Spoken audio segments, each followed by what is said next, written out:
Welcome to the Crime Survivor Speak podcast. My name is Aswad Thomas. I'm the National Director of Crime Survivors for Safety and Justice.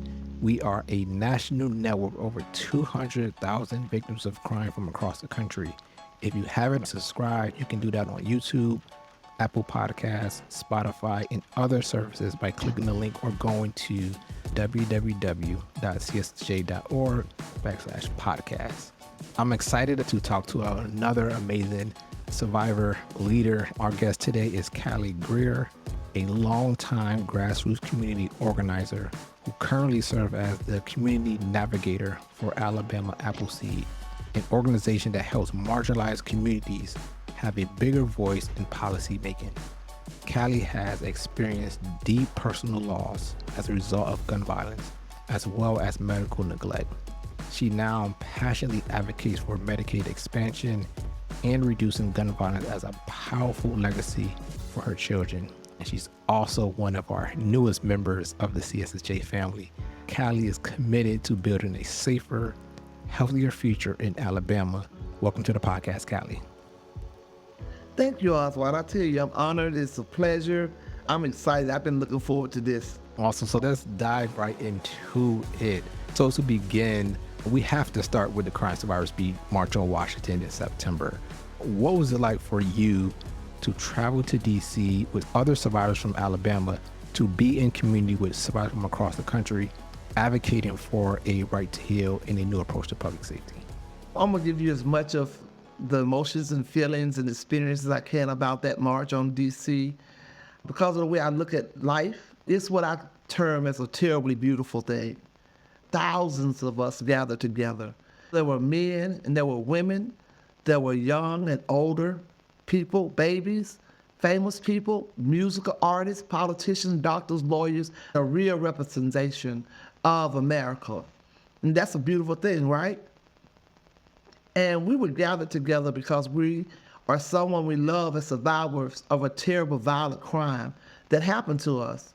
So we were mourning, smiling, crying, and celebrating our survival, our loss, and our healing process, advocating for a more just policy for our communities, which is America. That's our community. So we came advocating peacefully, and we embraced familiar strangers that was fighting for me, and I was fighting for them, and we were fighting for us. It was a terribly beautiful thing. And I just need to say, for me, CSSJ has made advocating a terribly beautiful thing. And it continues to help me not to waste my pain, because so many things happen in that small space of time that I'm still savoring and recovering thoughts and scenes and actions, and seeing people hugging each other that didn't even know each other and were supporting each other, even in the rain. I've gone to numerous marches and rallies, been to DC many times, but even if we did it again, I don't know if it would even compare to how you brought all us thousands healing, grieving, celebrating, mourning, crying survivors together to make change for ourselves. It was amazing. Yes, it was truly amazing, the community that we've been able to build with each other across the country. And you played a key role in that for months leading up to that March on Washington, being on a lot of our partner organization calls and helping to, organize people from your community to take that long bus ride to Washington, D.C. Yeah. So I appreciate you all participating in that event to really be unified as a survivor network, especially for survivors from underserved communities of color.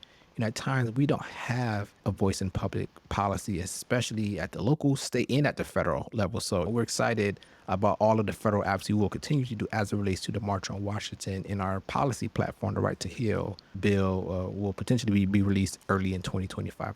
I want to ask you another question just related to CSSJ. So you've been very active with us for the past few months, planning for the March on Washington event, but you've joined trainings. You've been an active participant in the monthly Wellness Wednesday event and the Drop-In Healing Spaces call. Can you talk about how that helped you in your healing? My pleasure. It's become like a prescription for me for experiences that I continue to have for this loss of our children that no doctor could have prescribed. It's been 25 years since we lost Mercury and 13 since we lost Venus. And that length of time, even myself and other people would think that all of those areas had been attended to, but some of the thoughts and words that are spoken at these gatherings have shown me that I've, in a way, just started my healing journey because some of the things that I have not been given access to be able to express my trauma. And for real, though, just be honest, I never thought of myself as a trauma victim. I've lost two children to different forms of violence and had other violent experiences in my life because of the way I was raised. Because I'm an older Black woman, I wasn't raised in a way that trauma was a word that was used in our vocabulary that we knew anything about.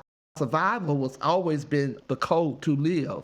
All of these terms and what they meant just opened up places that I thought were all right and helped me to be all right with them and hear from other women and men that had already become aware of those places and what they did to come through it and what they are doing now to hold on to it. It's such a wealth of healing balm and ointments in these gatherings that have nurtured me in ways I didn't know I needed. I turn off my camera a lot because I'm just sitting here crying. I have questions that I feel should have been answered in 1999 or later that had not been answered. So yeah, people just got to come for themselves because everybody experiences a different thing. And I've been sharing it on my Facebook page. I've been sharing it in conversations. I've been sharing it at staff meetings. I can't tell y'all what you're going to experience, but you need to come. You need to sit in. I mean, you owe it to yourself to do a Wellness Wednesday and do a Healing Thursday event. And a few people have joined and they say they're coming back and bringing other people. Healing with other humans that are healing. And I say humans because a lot of times for me and a lot of other people, mostly Black women that I share with, that I do my work with, have been so dehumanized and so discounted, even at the death of our children. Just love them as a human, as a mother that has lost in such a way that you are allowed to weep. That's your right to heal. And when you all said that, I was like, damn, I gotta have a right to heal? Yes. For a long time, I did not have that right. In unspoken words, ways, and deeds, that right was denied to me to heal. Yeah. When I would ask for stuff that I would need, I was denied it. It's crazy to connect those dots that I did not and still do not have a complete right to heal from my losses as a mother, as a woman, as a Black woman, as a recovered drug user, as a recovered woman that was formerly incarcerated with all those labels that people put on you that dehumanize you. I have a right to heal. And I have to fight for that right to heal.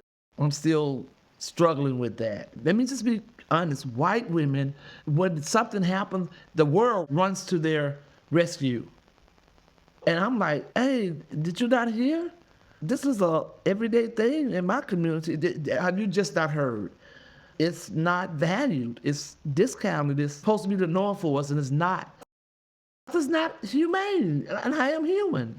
We are human. I could listen to you all day, really uplifting on that last point of the racial disparities that exist in victim services about who get help and who don't get help. For our listeners out there, Crime Survivors for Safety and Justice, we organize survivors, train them to be leaders, to change policies, and host events like Survivor Speak and town halls. Most importantly, through our member support program, we're helping survivors on that healing journey, getting access to counseling via our partnership with BetterHelp, peer-to-peer support for our survivors and our members online and also in communities. We host every month these drop-in calls that Callie was just describing. That is a space for survivors led by survivors. We're excited to continue to grow our member support program because helping survivors get access to the support and healing that helps them and helps all of us want to get involved in organizing advocacy and also changing policy. You have to help people heal first as well. So you've had your own interactions with the justice system, have several family members impacted by violence in the past, right? And now you work as a community leader in policy. What does it mean to you to have gone from those experiences and you being a survivor yourself and having loved ones who've been impacted by violence to being a powerful leader working to make your community in Alabama safer? I sat with this question for a minute. People see power in different ways, as people see leaders in different ways. To me, to be powerful, you gotta sit, stand, and walk in that power. Being those things in my community is different from being those things outside my community. In my community, folks saw me, some even lived some experiences with me, from drug abuse, being incarcerated, and being delivered from drugs, and then the loss of 2 children, and being on that side of the justice system, and now being on this side of the justice system, and been doing this work for 25 years, trying to make life more humane, make it just and fair. I want to make it just as fair, just as safe as it is for everyone else that are living in America. Having had my community being my witnesses, I don't have to make believers out of them. They know that I'm for real about what I'm doing because they've seen the transformations for themselves. So that makes me a creditable messenger.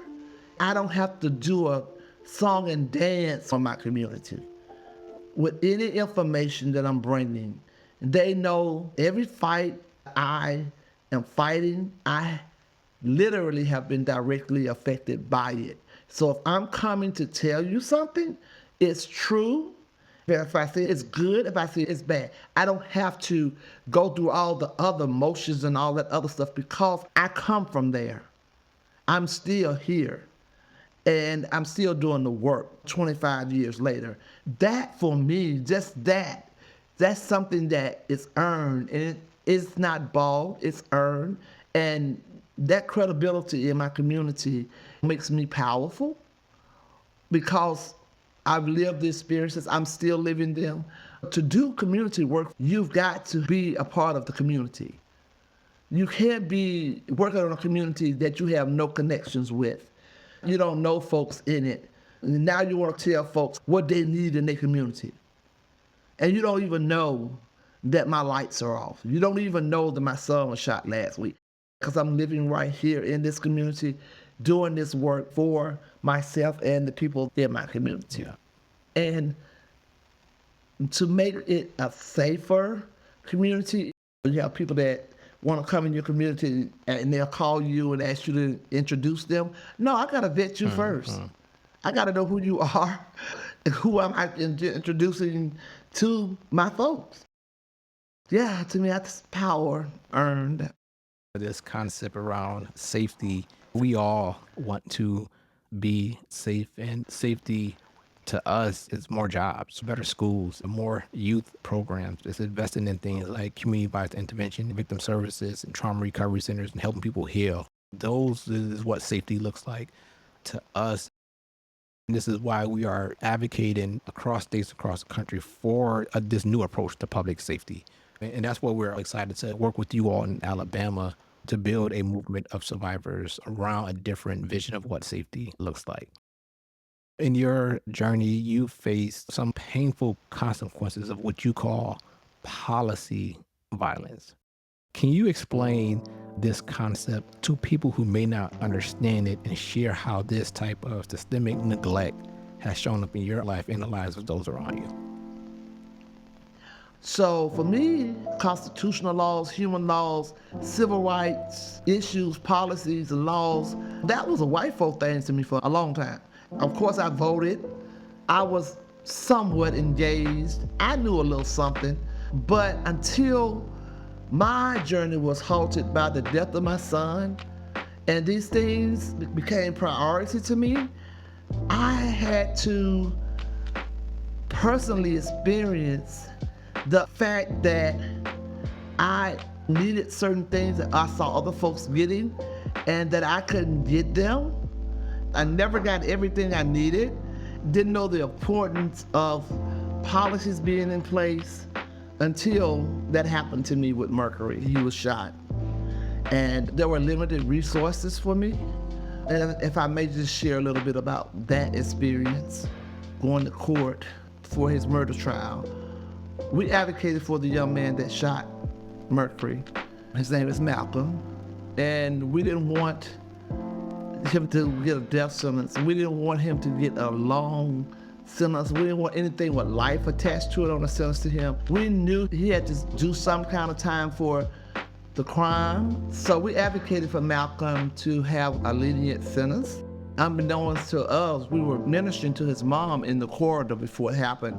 And then when she walked up, when he came in, we had already spoken with her. We literally stood side by side and I tried to just comfort her a little bit because she was crying for her son. And, you know, I was like, my son ain't coming back, but you can see yours. And don't worry, we ain't coming here trying to get a life for a life or anything like that. And so we advocated for him to get a lenient sentence. And in many cases in Alabama, the jury might say life, and judges were able to override that and give people death penalties. I'm pro-life around the board, so I would have never asked for his life for Mercury's. The judicial system brings more harm when you ask for one thing and they give you what they say you need, and that's not what you wanted. The resources do you more harm when you come and say, I need this for my grandchild that my son left, and they tell you, no, you can get by with that.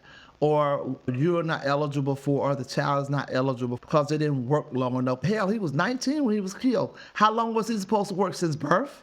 Everyday stuff just adds to the trauma and the hurt you're already going through.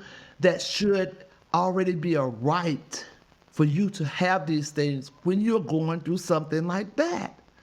So policies that are in place that creates more violence is where I get the term policy violence from. When you have policies that create more harm or more loss than it does in the healing or restorative process, then that's a violent policy. And I say to folks, let me just say this, to he who has an ear, let him hear, that if you're not in the know, you need to get in the know. Join up with folks like CSSJ, and I say Alabama Appleseed because I'm there, that are already in it and are on top of all this stuff, because y'all will get us up to speed in no time, and then now we are equipped and ready and trained, organized to go out and fight for ourselves and get what we need, which is the right to heal. The right to heal encompasses so many other damaged areas in your life. A right to heal in your mind, a right to heal in your soul, a right to heal in your heart, a right to heal, period. I want to remind folks when they join that you all give them resources to counseling. And when they go through CSSJ, they can get free counseling for a minute. And as a black woman, I never had counseling. In my 64 years, I never thought I needed it. You need it. You need it. We need it. And they have people that speak specifically to what you need counseling from. I'm speaking from the loss of loved ones. They have counselors that speak to every violent crime imaginable that you've experienced. If you've experienced some form of violence, come. Because somebody there has gone this journey before you. And you can get healing from another human being in a loving, caring way. That's why Crime Survivor for Safety and Justice exists, to fill a void that many of us had. As an organization at the Alliance for Safety and Justice, we've surveyed over 15 to 20,000 victims. I've personally talked to thousands of victims since I got into this work. Why do we talk to victims? Why do we have these conversations? Why survey crime victims through reports? There's this popular assumption that victims want punishment and long sentences. This is a legacy of the traditional victims' rights movement, which excluded many of the people most impacted by violence, especially Black men and Black women. We recently talked to another survivor in Tennessee on a previous episode, and she also forgave and advocated for the young man that murdered her son, just as you have talked about. People think that most victims just want tough on crime, but most of us actually want healing, support, rehabilitation. You just mentioned that again, just like resonates with all of our research and findings over the years. Kat, I wanted to talk more about policies, right? And you lifted up some of the things that you weren't able to receive that you would have wanted. I know in Alabama, victim compensation continues to be a big theme for us. Most victims don't have a place to access trauma recovery services or get support with housing relocation support or get support with taking the necessary time out of work after becoming a victim or losing a loved one to violence. How do you think policy reform could help reduce violence in communities across the state of Alabama? So when you experience violence and you don't get some kind of healing, even acknowledge that you need that healing, you become the police, the judge, the jury yourself, there's gonna be more violence. Here, for me, when Mercury was killed, I didn't even know anything about the victims' comp as it is here in Alabama, in Montgomery. I didn't know that there was any help or resources for me. I only found out through the public defender given to us for Mercury. Just not even knowing where to start. And at that moment that you are traumatized and all that, now you gotta get ready for a funeral. Now you gotta get all of these things that a funeral calls for. All of this traumatizing stuff is happening and you don't even know there are resources. You know what I'm saying? One thing that you all had been talking about, maybe in Michigan, that they had gotten a trauma recovery center there opened up. And I heard some of the stuff's being done at that trauma recovery center, all housed in one place. I was like, if I had something like that available to me, I probably would have been farther along in some areas of healing. But because I had to deal with so much other stuff and pack the real pain away until this other immediate stuff was dealt with, by the time I was ready to deal with this other stuff, then something else had happened already. So it was never dealt with. If that was available here in Alabama, anywhere where people could get the resources they need for recovering from trauma, the reduction of violence would be, I would say, at least 80% in a lot of areas. So it makes me ask policymakers and elected officials specific questions. If people are bringing you these solutions and they make sense, why aren't you fighting for them? It makes me believe that this system, this systemic racism, all of this stuff that is happening and continues to happen, you are instigating it.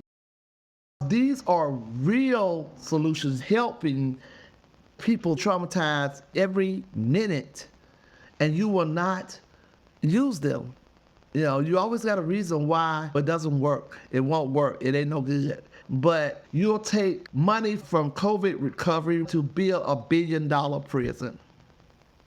But you will not expand Medicaid. Wow. Make it make sense that my life matters to you, that you're fighting for me. Make it make sense. And that is the failure of our justice system, right? We've spent billions of dollars into a system that doesn't stop cycles of crime and violence, No. and it doesn't help victims.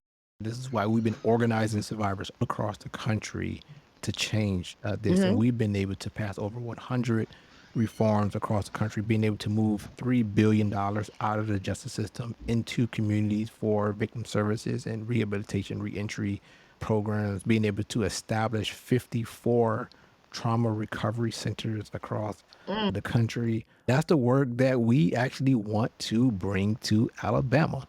What do you think about starting a crime survivor for safety and justice chapter in Alabama? Oh my goodness. Every time we talk about it, I think of something else new to do. If we had this well oiled piece of machinery that's already put together, we got to reinvent the wheel and just implement it in Montgomery and let it spread like butter on a hot biscuit throughout Alabama.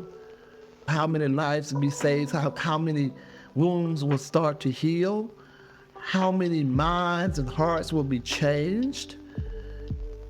CSSJ coming to Alabama, I'm going to be this biggest fan.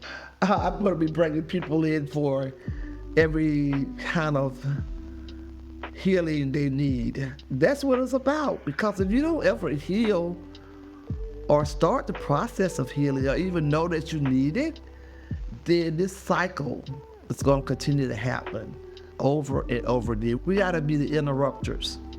And we can do some of that interrupting with CSSJ because folks got to have something else to do. People say, stop the violence. And I'm like, stop the violence and do what? Stop the violence is good, but stop the violence is what? Come organize with us. Come join with us. Come heal with us. Stop the violence and do something else. I don't want people to think CSSJ has all the answers. Nobody has all the answers, but there are a lot of answers there. Wow, that's amazing. Looking forward to you helping build a network of survivors across the state, Birmingham, Montgomery, Salem, right? Survivors who you've already been working with and being able to build this chapter across the state, but also being able to help train survivors to be organizers, to be advocates, train them to share their stories, but also most importantly, helping them heal. I really wanted to come back to your work in Alabama, working with Alabama Appleseed. You've become a bridge to help connect marginalized communities with policymakers. And you talked about the possibilities of bringing a trauma recovery center to the state. What role do you think crime survivors and community-based organizations should play in shaping public policy to ensure safety and dignity for all residents in Alabama? I love community organizations.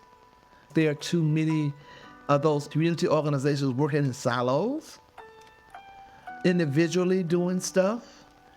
And we tend to jump from one issue to another. For me, I have found that when you are organized around one or two specific things and gather your people and organize them around that, those directly affected people, then now you are strong, you are educated, and Reverend William Barber taught me once, one thing you don't ever want to do is be loud and wrong. When you get into these community organizations, you must go through the trainings, and that's one of the things that CSSJ always is bringing up, always offering trainings and these drop-in sessions, and you can just call or email and they're going to get right back to you within that same day.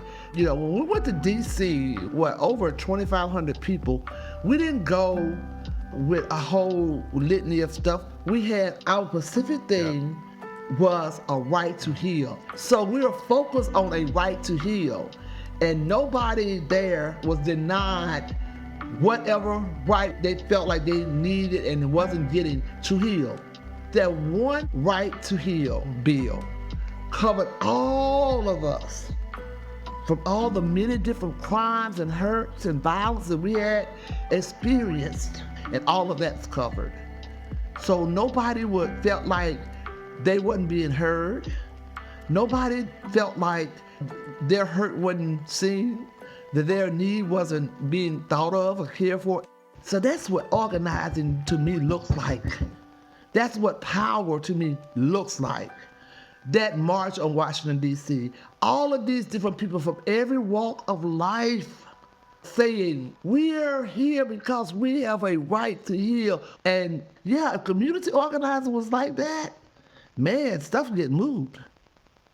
Stuff get moved. That's why I'm so gotta get CSSJ here to show that type of organizing. All of these issues come up under this one heading. So our call, our battle cry is a right to heal. And all of us are behind it because we also are advocating for a right to heal from something. But whatever it is, it's covered. You see what I'm saying? It's an honor for me to do this work, to meet individuals like you from across the country. And it makes it so easy, right? I feel like I've known you for years, right? And it's only been a few months because what we've been through and our passion and commitment for our families, our communities, and this nation, right? Around this right to heal and this new approach to public safety, it resonates with anyone, right? That's what I learned before the March on Washington. I went across the country on this multi city tour talking about this policy platform, and it resonates with everyone.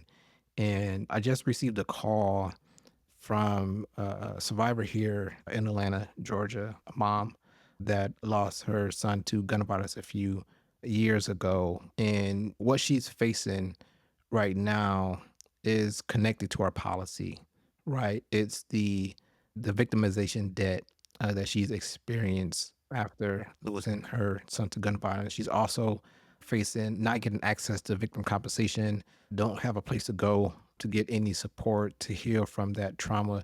She's been a witness of several shootings in her apartment complex. And out of fear of her safety, now she's living in a shelter. And this mother, she's going through all of that. And she's also battling cancer. And to receive that call today, just seeking out some support and help. And the one thing that she want help with is safe housing. And so for me, this work and what you just shared about the importance of organizing, the importance of training survivors to be advocating, but really pushing for this right to heal policy platform. I'm excited about this work we're going to do with you all in Alabama. I see how powerful our movement will be there and the leaders that we're going to train. And I know we're going to change the victim compensation program in Alabama. I know we're going to bring a trauma recovery center, hopefully multiple across the state, and also change a lot of criminal justice policies in the state. So I'm excited, about that work with you, Callie. I just want to thank you and appreciate you for your decades of commitment to this work. So if you are out there and you are interested in learning more about CSSJ, please go to our website at www.cssj.org. If you are in Alabama, we will be developing a chapter of Crime Survivor Safety and Justice in Alabama in 2025. So Callie, thank you so much for joining us. Thank you, Aswad. Thank you. Y'all guys are amazing. Y'all about to work, and I'm about y'all. Just know that you are part of a community. We're here for you. We'll continue to support you. And we just want to thank you for being a true definition of a crime survivor that's advocating for safety and justice. So thank you so much to all of our listeners today. And also remember to stay tuned to all podcast episodes on YouTube, Apple Podcasts, Spotify, and other streaming platforms as well. We are healing through action. And Callie, I'm going to test you out. When survivors speak, Change happens. change happens. Thank you all so much. We'll talk to you all in the next episode.